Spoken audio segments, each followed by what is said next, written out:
would tell the villagers that without him, they would have all turned slaves to their enemies. Ikena became a terror to the village. Even the king and the chief priest of the village could not stop him or talk sense into him.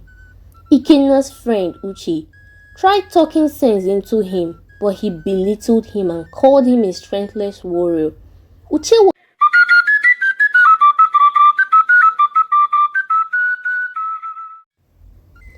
once upon a time, in the heart of a village called Umoji, lived a warrior named Ikena. He was known across the village for his unmatched strength and bravery. He was a man of extraordinary strength and courage. He has led his village to so many battles and came back victorious. Ikena was born with an extraordinary gift. He was so strong that no one dares to challenge him to a battle. Even the young boys of the village dreamt of becoming Ikena. Parents would wish they give birth to a son, filled with energy and strength as Ikena. The villagers adored him so much and would always sing praises to him. Even the king of the village respects him so much, to the extent of offering Ikena, his beautiful daughter, for marriage. Ikena was a very kind and humble warrior. Despite his popularity in the village, he was still humble. Ikena acquired so many gifts from the king and the villagers for leading them to battle and defeating their enemies. Ikena had a friend named Uche, who was also a warrior, but he was not as strong the way Ikena was.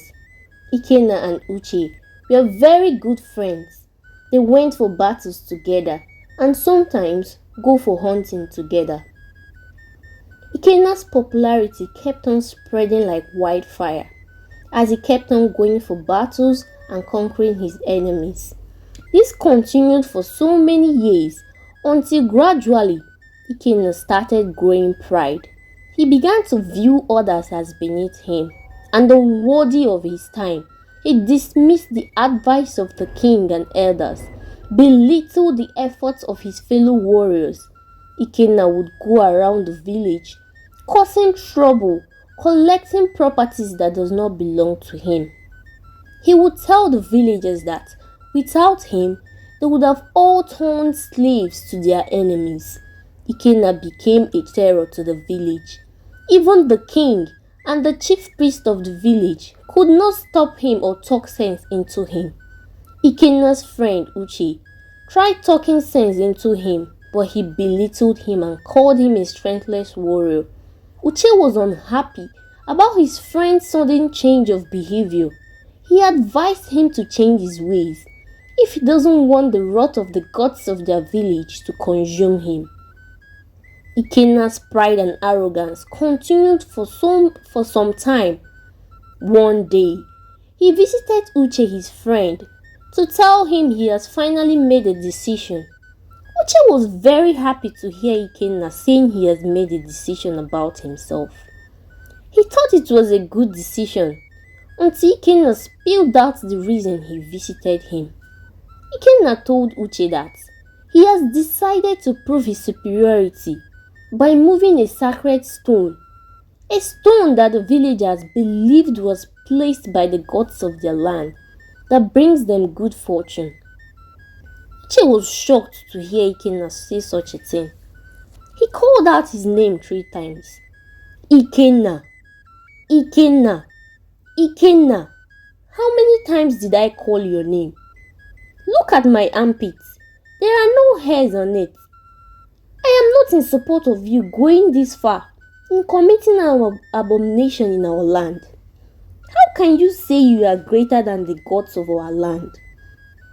By trying to lift a sacred stone that has been placed in the village even before our existence. Ikena said to Uche, "We are just a scared animal. Watch me break history."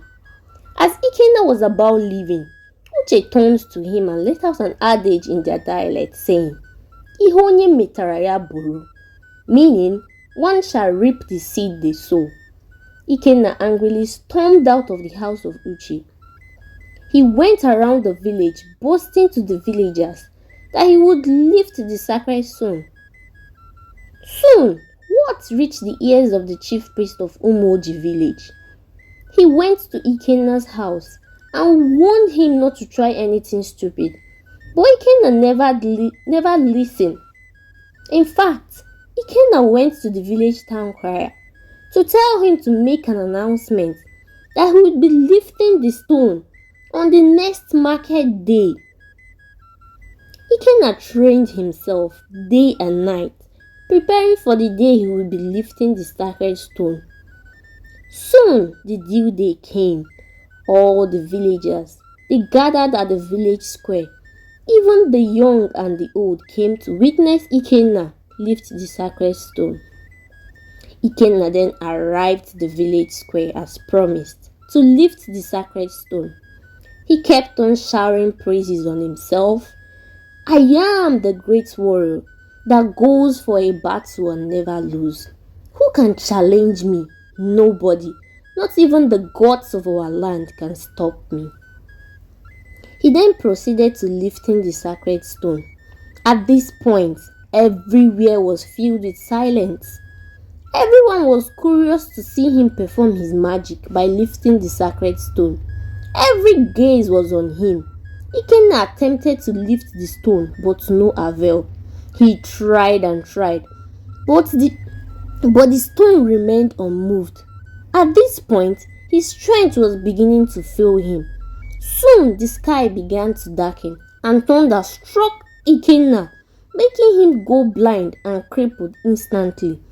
Exhausted and humiliated, he fell to the ground. His pride has been his downfall. The chief priest of the village came forward and told Ikena, I warned you not to challenge the gods. And now, look at the curse you've brought upon yourself. From that day forward, the once invisible warrior, the once great warrior, the once mighty warrior, became a mere shadow of himself. He lost all his strength. The lesson of this story is no matter how strong or how accomplished we may be, we must always keep our pride in check and not allow pride consume us.